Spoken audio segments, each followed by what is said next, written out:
ગુજરાતમાં છેલ્લા ઘણા સમયથી ભારતીય જનતા પાર્ટીના અંદરોઅંદરના જે ડખા છે તે વધી રહ્યા છે। એમાં પણ આપણે જોતા આવ્યા છે કે સૌરાષ્ટ્ર જે રાજકારણનું એપી સેન્ટર ગણાય છે અને આ જ સૌરાષ્ટ્રની અંદર છેલ્લા ઘણા સમયથી ગુજરાત ભાજપમાં જે અંદરોઅંદર પગ ખેંચવાની પ્રથા ચાલી રહી છે, જે અંદરોઅંદર એકબીજા નેતા છે એ લોકો નેતા કેવી રીતે ઉપર ના આવે એના માટે પણ ઘણા બધા પ્રયાસો કરવામાં આવતા હોય છે। ત્યારે આવી જ પરિસ્થિતિ ક્યાંક અમરેલીમાં પણ જોવા મળી છે। અમરેલીમાં ખાસ કરીને એક ભાજપના કાર્યકર્તા દ્વારા પ્રમુખ ઉપર આક્ષેપો મૂકવામાં આવ્યા છે ને એના જ કારણે તે પાર્ટી છોડીને રાજીનામું આપી રહ્યા છે એવો એક પત્ર અત્યારે હાલ સોશિયલ મીડિયામાં ખૂબ જ વાયરલ થયો છે। કયા નેતા છે ને અત્યારે હાલ અમરેલીના રાજકારણની પરિસ્થિતિ શું છે તેના વિશે વાત કરીએ। નમસ્કાર, હું હંસિની અને તમે જોઈ રહ્યા છો નિર્ભય ન્યૂઝ।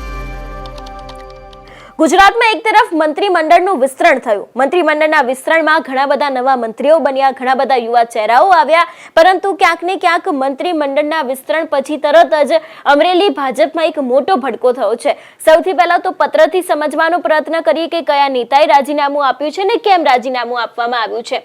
ખાસ કરીને પત્ર છે તે અતુલ કાનાણીને લખવામાં આવ્યો છે।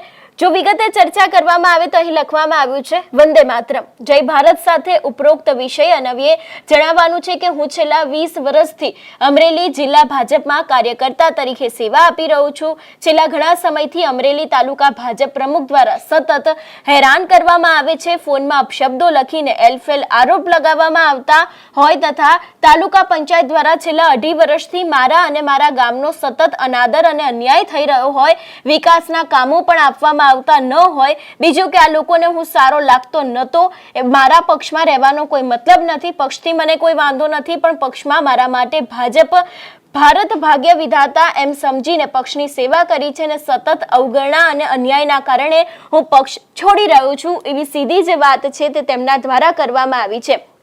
ખાસ કરીને એ છેલ્લા 20 વર્ષથી અમરેલી ભાજપ સાથે સંકળાયેલા છે અને અંતે તેમના દ્વારા એવું કહેવામાં આવ્યું છે કે અમરેલી તાલુકા ભાજપના જે પ્રમુખ છે તે વારંવાર તેમને હેરાન કરતા હતા, ખાસ કરીને ફોનમાં અપશબ્દો બોલતા હતા અને લખીને એલફેલ આરોપ મૂકવામાં આવ્યા હતા।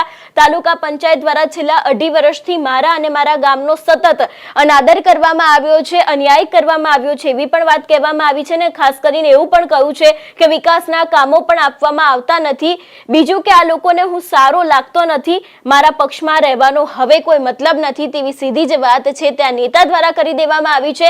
ખાસ કરીને પક્ષથી તેમને કોઈ વાંધો નથી, પરંતુ જે રીતે અવગણના કરવામાં આવે છે એ જ રીતે હવે ક્યાંક ને ક્યાંક તેમને પોતાના પક્ષમાંથી રાજીનામું આપી દીધું છે તેવી સીધી વાત કરવામાં આવી છે। એટલે એક તરફ 20 વર્ષથી જે વ્યક્તિ પાર્ટી સાથે જોડાયેલો છે એ વ્યક્તિ સાથે ક્યાંક પ્રમુખ દ્વારા આવું વર્તન કરવામાં આવ્યું છે એવી સીધી વાત તેમના દ્વારા કહેવામાં આવી છે।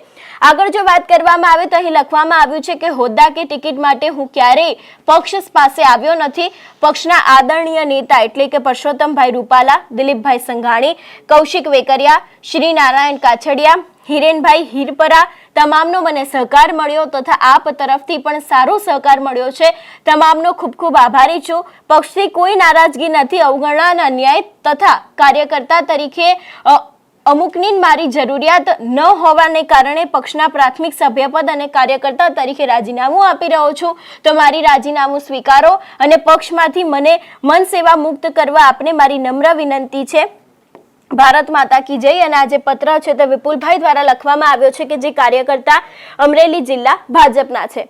આ એક પત્ર ઉપરથી ઘણા બધા સવાલો ઊભા થઈ રહ્યા છે। એક તરફ સૌરાષ્ટ્રની અંદર ભારતીય જનતા પાર્ટીમાં અંદરોઅંદરના ડખા જોવા મળી રહ્યા છે, એક નેતા બીજા નેતા ઉપર આક્ષેપો મૂકતા હોય છે, ત્યારે જે અમરેલી જિલ્લા ભાજપના કાર્યકર્તા હતા વિપુલભાઈ કે જે છેલ્લા 20 વર્ષથી તેમના દ્વારા જ લખવામાં આવ્યું છે 20 વર્ષથી તેઓ પાર્ટી સાથે જોડાયેલા હતા, પરંતુ જે ભાજપના પ્રમુખ છે ત્યાંના એમના દ્વારા તેમને ક્યાંક એલફેલ બોલવામાં આવ્યું હતું, તેમના ગામનો અનાદર કરવામાં આવ્યો હતો ને તેની જ સાથે ક્યાંક ને ક્યાંક વિકાસની પણ વાત કરવામાં આવી છે કે વિકાસ નથી આપવામાં આવ્યો, તો હવે તેમને ટિકિટની કોઈ લાલચ નથી, પરંતુ પક્ષમાં તેમનું કોઈ કામ રહ્યું નથી, એટલા જ માટે થઈને તે ક્યાંક પોતાના પક્ષથી નારાજ થઈને રાજીનામું આપ્યું હોય એવું લાગી રહ્યું છે। આ એક પત્ર છે, આ પત્રના કારણે ઘણા બધા સવાલો અત્યારે હાલ તેના પ્રમુખ ઉપર ઊભા થઈ રહ્યા છે, તેના રાજકારણ ઉપર ઊભા થઈ રહ્યા છે, કારણ કે એક તરફ અમરેલીના ધારાસભ્ય કૌશિક વેકરિયા છે, તેમને મંત્રીમંડળમાં સ્થાન મળ્યું, અત્યારે કૌશિક વેકરિયા ખૂબ જ ચર્ચામાં આવ્યા છે અને અને એની જ સામે ગુજરાતના અમરેલી ભાજપમાં એક મોટો ભડકો કહેવાય, કારણ કે 20 વર્ષથી જે વ્યક્તિ પાર્ટી સાથે જોડાયેલો છે એ જ વ્યક્તિ અચાનક જ પ્રમુખ ઉપર મોટા આરોપો મૂક્યા છે. એવું કહેવામાં આવ્યું છે કે એલફેલ બોલવામાં આવે છે, અપશબ્દો બોલવામાં આવે છે, તેમને ખરાબ મેસેજ કરવામાં આવે છે, એવી પણ વાત સીધી જ તેમના દ્વારા કરવામાં આવી છે. એટલે ખાસ કરીને અત્યારે હાલ જે રીતે એક તરફ કૌશિક વેકરિયાને મંત્રીમંડળમાં સ્થાન મળ્યું છે અને એની જ સામે ક્યાંક ને ક્યાંક જે રીતે ભારતીય જનતા પાર્ટીમાં અંદરના ડખા સામે આવ્યા છે, જે રીતે તેમના દ્વારા કહેવામાં આવ્યું છે, પ્રમુખ ઉપર આક્ષેપો મૂકવામાં આવ્યા છે, એના ઉપરથી એવું પણ લાગી રહ્યું છે કે હવે ક્યાંક અમરેલીના રાજકારણમાં એક મોટો વળાંક આવી શકે છે. તમારું શું માનવું છે આ વિષયને લઈને અમને કમેન્ટ કરીને ચોક્કસ જણાવજો. તેની સાથે અમારી ચેનલ નિર્ભય ન્યૂઝને લાઇક, શેર અને સબસ્ક્રાઇબ કરવાનું ભૂલશો નહીં. નમસ્કાર.